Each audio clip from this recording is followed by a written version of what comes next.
Roommates, I think the first day of college you kind of just get a sense of what it's going to be. So last semester was the first time I dormed, and I did a random roommate because I didn't know anyone. And she was a senior, and her friends had graduated, so she was also doing random. And when I first met her, I was like, wow, like I looked all the way up at her because she was 6'. If the person looks like they haven't showered in a few days, it's going to be a pretty long semester. My side would be completely clean for like 5 days straight. And then within 2 days, it would be a mess. But then I would spend like an entire day cleaning it, and then it would be perfectly clean. My friend, he goes by this: if I could have a slice of pizza with the guy, then you're probably good. Also, if he doesn't murder people, that's probably a good thing. No really loud music while I was trying to do work, or we would pretty much try to turn the lights out at a similar time before we would go to sleep. Roommates, something that you always had to agree on. It would be to sleep with clothes on. I could not tell you the horror stories that I've heard from my friends of you waking up and your roommate has clothes on the floor, and you're adding up all the clothes. You see, okay, there's sweatpants on the floor, I see a shirt, and then you start seeing these things like boxers and an underwear on the floor, which under those covers something horrible is going on there. It's postcode, don't do it.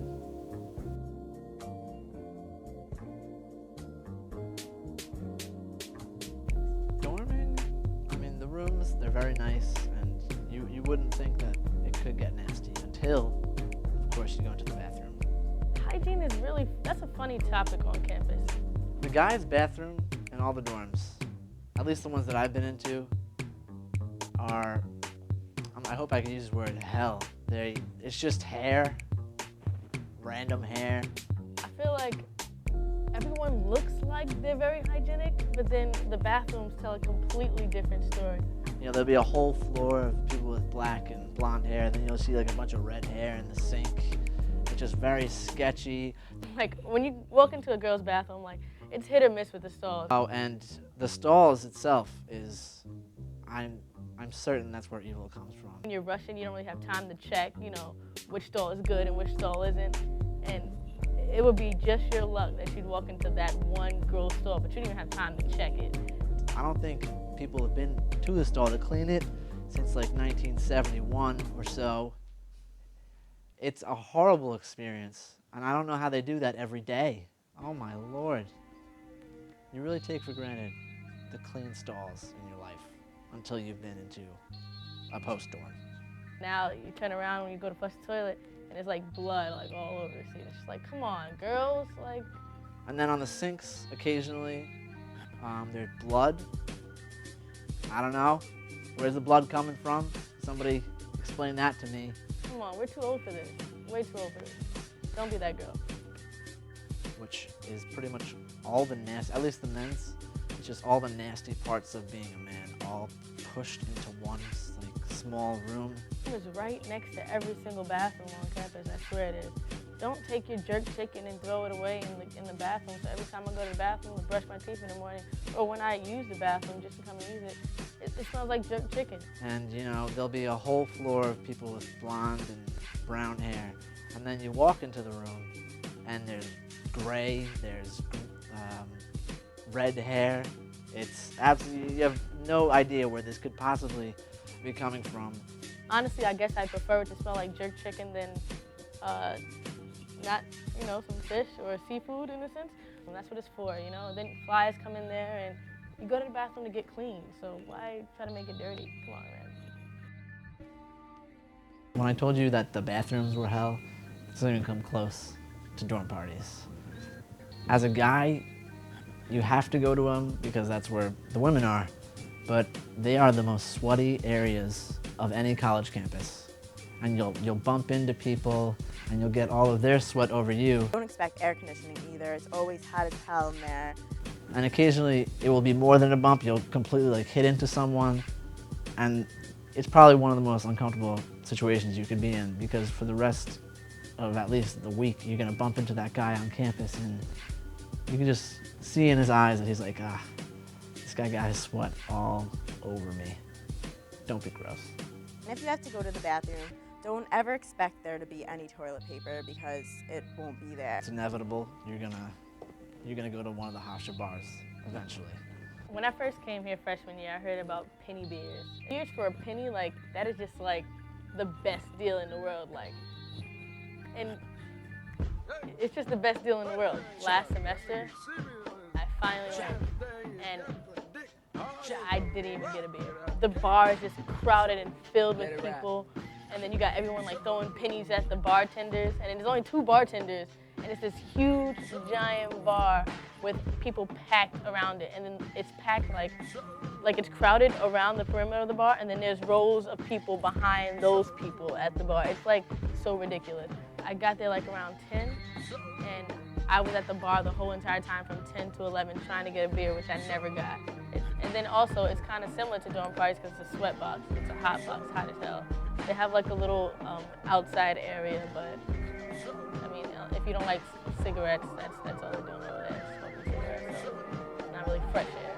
Any beers, not the best experience. One night when I went to Peeves, they were giving out the beer at the bar, but there was a table there handing out beer too. And then at one point, my friend bumped into another person, much like the dorm room parties. And the guy to my friend said, "Looks like someone can't handle their alcohol." To which me, in a drunken fit of rage, flipped the table over. My friend can't handle his alcohol. I got kicked out. I'm not allowed back at McKee's now. Be that guy. For me, they don't exist. Quiet hours is just like one of those laws that people would say that are just meant to be broken. From what I hear, they're not quiet at all.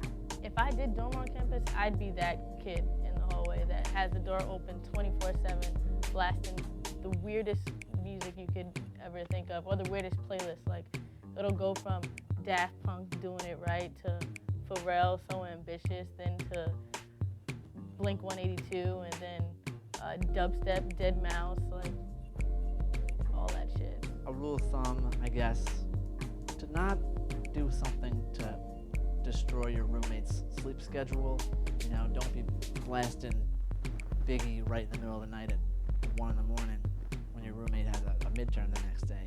If you really want to get quiet, go in Suffolk, but you probably won't have a social life.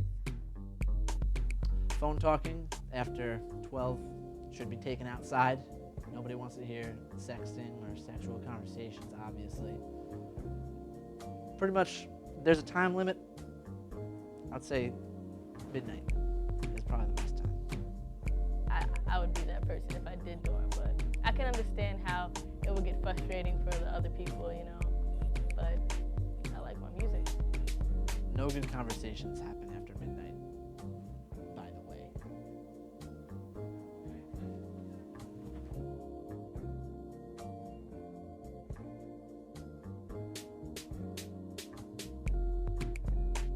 Now this term should not exist between people of the opposite sex, because my first day of school, first day of freshman year, I was in English class with a woman, and you know, our first assignment was to write a 1-page or a couple paragraphs describing who you are as a person, so the teacher could get a general sense of who you were. So right after that class, it was common hour, and I'm sitting down, and a girl that I was talking to sits next to me, and she's like, "So Tom, how about that paper?" She's like, "Do you think maybe tomorrow after school you want to come over to my house and you could help me write the paper?" And I realize now that was obviously she's hitting on me and she wants me to come over to her house.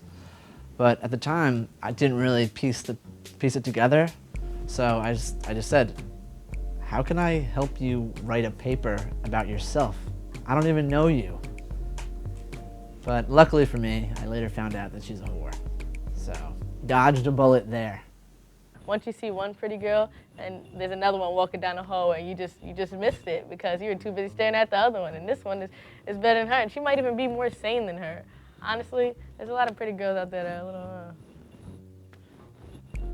It's always really nice to have a friend and to spend time together, but don't be that overly clingy guy. That's even worse than being a clingy girl. Specifically freshman guys, my one advice that I could give you, do not wife up a girl your first semester. Because due to all the alcohol and drugs that you may or may not be doing, it will influence your brain and make you think that, oh, this is a good idea, I should totally just commit to a relationship my first semester.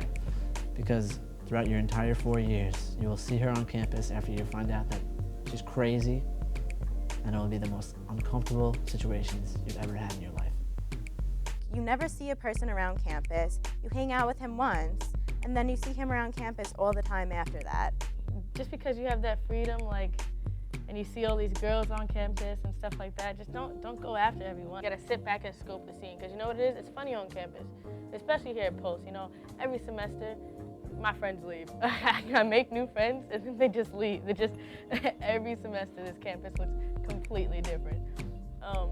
So I would say, just really scope the scene and check everything out.